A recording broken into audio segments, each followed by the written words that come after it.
जय श्री राम। आपका बहुत बहुत स्वागत है। दिल्ली में आम आदमी पार्टी पूरी तरह बिखरने लगी है, टूटने लगी है। अरविंद केजरीवाल जहां पंजाब बचाने में जुटे हैं, वहां दिल्ली की पार्टी हाथ से निकल रही है। यहां बगावत शुरू हो गई है और इस्तीफे हो रहे हैं।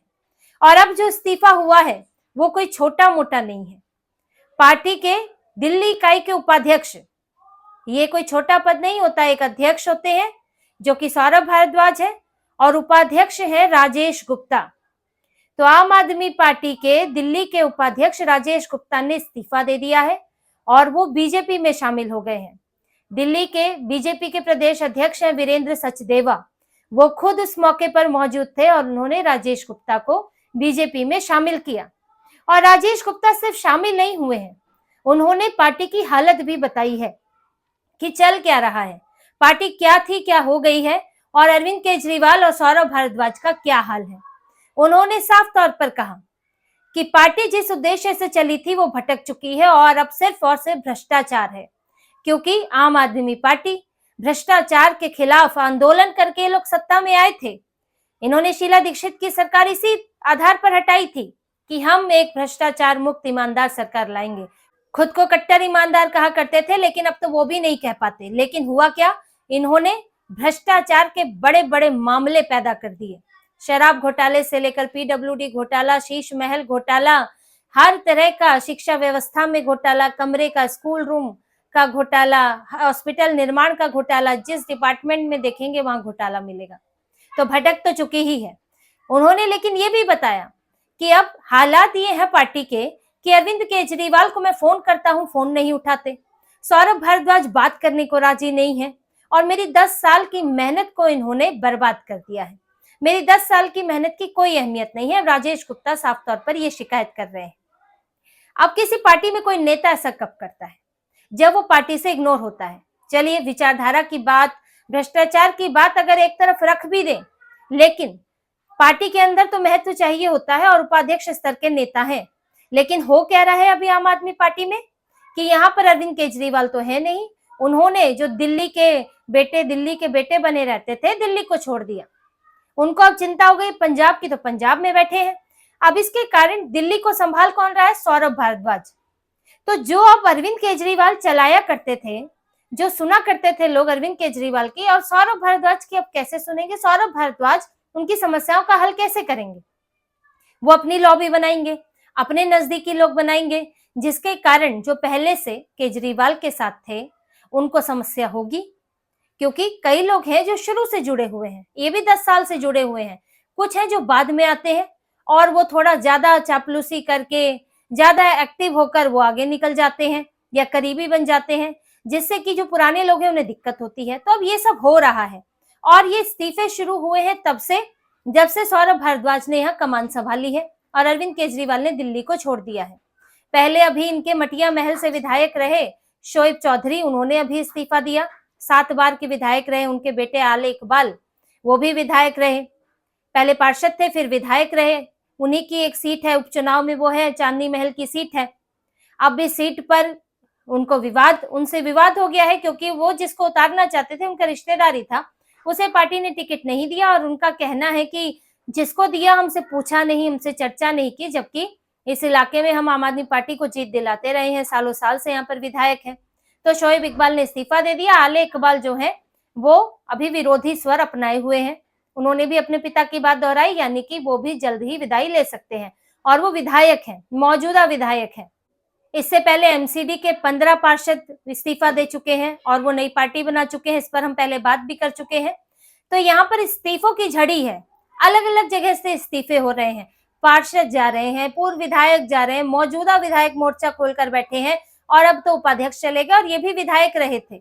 और ये साफ तौर पर आरोप लगा रहे हैं कि अरविंद केजरीवाल सुनते नहीं है, फोन नहीं उठाते हैं। तो अरविंद केजरीवाल फोन उठाएंगे क्यों? उनका इंटरेस्ट तो है पंजाब में। अब फोन उठाएंगे तो यहाँ से सौरभ भारद्वाज को दिक्कत होगी। ये तो सौरभ भारद्वाज के अनुसार अब यहाँ पर चलाया जा रहा है।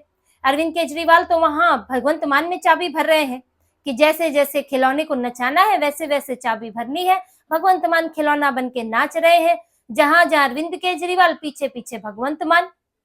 अब जब आप पार्टी को पूरी तरह छोड़ देंगे तो फिर उसमें विद्रोह पनपता है, उसमें बगावत होती है। फिर आम आदमी पार्टी से भरोसा उठ रहा है, क्योंकि जो इनके हाल हुए 10 साल में इनके ये हाल हो गए।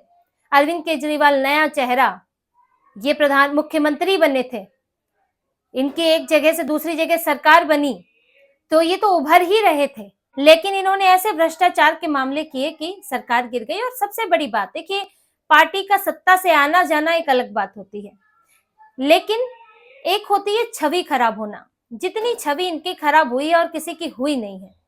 जो हाल तेजस्वी यादव का है जंगल राज को लेकर कि सत्ता में वापसी नहीं हो पा रही है, क्योंकि लोगों ने देख लिया कि इस आदमी के शासन में हमारा क्या हुआ था, इसके पिताजी के शासन में, तो लोग डरते हैं और जंगल राज की दोबारा वापसी नहीं चाहते।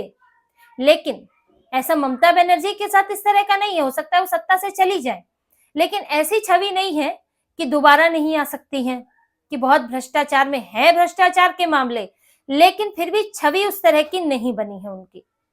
तो वापसी हो सकती है, लेकिन यहाँ छवि खराब होना है कि अरविंद केजरीवाल की बिल्कुल भ्रष्टाचार में लबलबाई हुई, डूबी हुई छवि बन गई है। मनीष सिसोदिया का हाल यही है, नेता पर नेता जेल में है।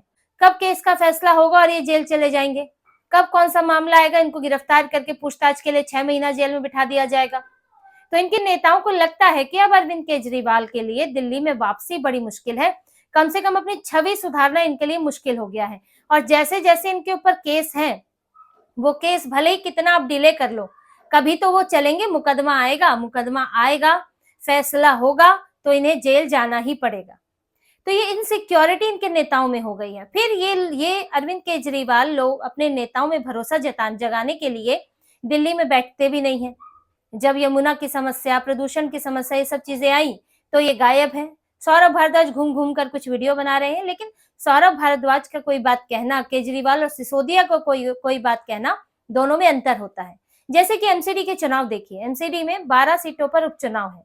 9 इन सीटों में से 9 सीटें पहले बीजेपी के पास थी, 3 इनके पास थी। इन्हीं उपचुनाव के कारण इनके शोएब इकबाल ने इस्तीफा दे दिया। आले मोहम्मद इकबाल जो है वो मोर्चा खोले बैठे हैं। और इन उपचुनाव में अरविंद केजरीवाल प्रचार करने नहीं आए। 30 नवंबर को मतदान है। अब तो मतदान के प्रचार का समय भी खत्म हो गया है, मतदान होने वाला है, लेकिन ये लोग प्रचार के लिए नहीं आए हैं। अरविंद केजरीवाल, मनीष सिसोदिया, एक भी सीट पर इन्होंने रैली नहीं की, रोड शो नहीं किया। सौरभ भारद्वाज, दुर्गेश पाठक लगे हुए हैं, वो कर रहे हैं, लेकिन इनके बड़े बड़े नेता गायब है। अतिशी मरलीना गायब है। कालका जी से वो विधायक हैं और कालका जी से ही लगता हुआ वार्ड है ग्रेटर कैलाश का, लेकिन ये वहां प्रचार करने नहीं गई। मनीष सिसोदिया पड़पड़गंज से विधायक रहे थे, उसी क्षेत्र में आता है विनोद नगर वार्ड, कोई प्रचार के लिए नहीं आए। राघव चड्डा वो तो पहले ही नाराज हैं, राजेंद्र नगर से, वहां पड़ता है नारायणा वार्ड, उस पर उपचुनाव है, उस पर नहीं आए। यानी कि यहाँ तक कि उन सीटों पर भी नहीं आए जिन 3 सीटों पर पहले आपके पार्षद रहे हैं, जबकि आपको जरूरत है इस वक्त एमसीडी में पार्षद की, क्योंकि आप बीजेपी से बहुत पीछे चले गए हैं, जबकि आपने एमसीडी जीती थी। लेकिन कोई फर्क नहीं पड़ता, ये लोग यहाँ आना ही नहीं चाहते हैं। और डर भी लगता है कि उपचुनाव में आ गए तो अरविंद केजरीवाल के ऊपर हार का ठप्पा लग जाएगा कि देखिए जी, दिल्ली वालों ने फिर रिजेक्ट कर दिया। अभी तो ये होगा कि जी सौरभ भारद्वाज को रिजेक्ट किया, इतनी चर्चा नहीं होगी, तो इससे भी बचना चाहते हैं, हिम्मत ही नहीं जुटा पा रहे हैं आने की। अब जब शीर्ष नेता इस तरह से निष्क्रिय रहेगा, इस तरह से डरेगा, तो फिर उसके नेताओं को भरोसा उठने लगता है। और फिर ऊपर से जो नजरअंदाज करते हैं, जो साइड कर देते हैं नेताओं को, उसका भी गुस्सा होता है। तो यहाँ पर इस्तीफे हैं अब आम आदमी पार्टी में। राजेश गुप्ता तो चले ही गए, और राजेश गुप्ता 10 साल के कद्दावर नेता है पार्टी में, तो वो अकेले नहीं आएंगे, वो तो धीरे धीरे होता है, एक एक करके जो है खाली होना शुरू होती है पार्टी। और अभी तो 1 साल भी नहीं हुआ है चुनाव को, इनके बड़े 2 नेता चले गए और 15-15 पार्षद चले गए हैं, तो इनकी पार्टी की खस्ता हाल दिखाता है।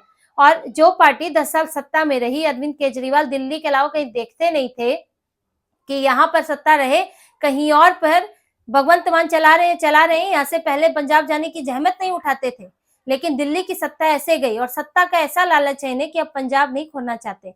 पंजाब में मजा भी उठा रहे हैं कि वहां पे अब आप इनको मुख्यमंत्री जैसा ही महसूस हो रहा है, मुख्यमंत्री से बढ़कर महसूस हो रहा है।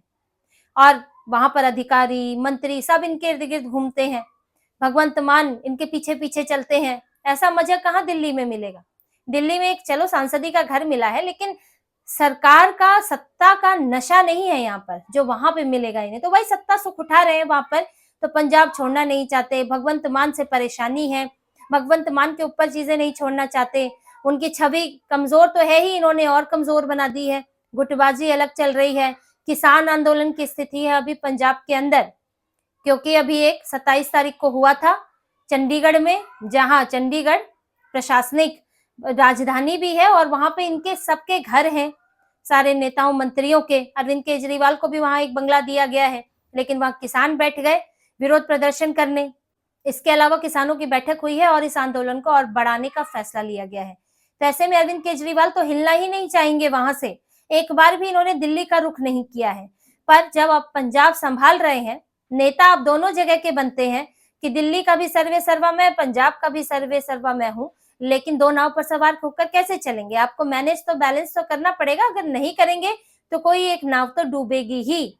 तो फिलहाल पंजाब संभालने के चक्कर में इनकी दिल्ली की नैया डूब रही है और यहाँ पर इस्तीफे रुक नहीं रहे हैं, बगावत जारी है, सौरभ भारद्वाज से संभल नहीं रहा है और पार्टी में अब बिखराव की, टूटने की स्थिति आ चुकी है। तो इसी तरह की और खबरें और विश्लेषण आपके लिए लाते रहेंगे, हमसे जुड़े रहिए, सब्सक्राइब कीजिए, कमेंट कीजिए। बहुत बहुत धन्यवाद। जय श्री राम।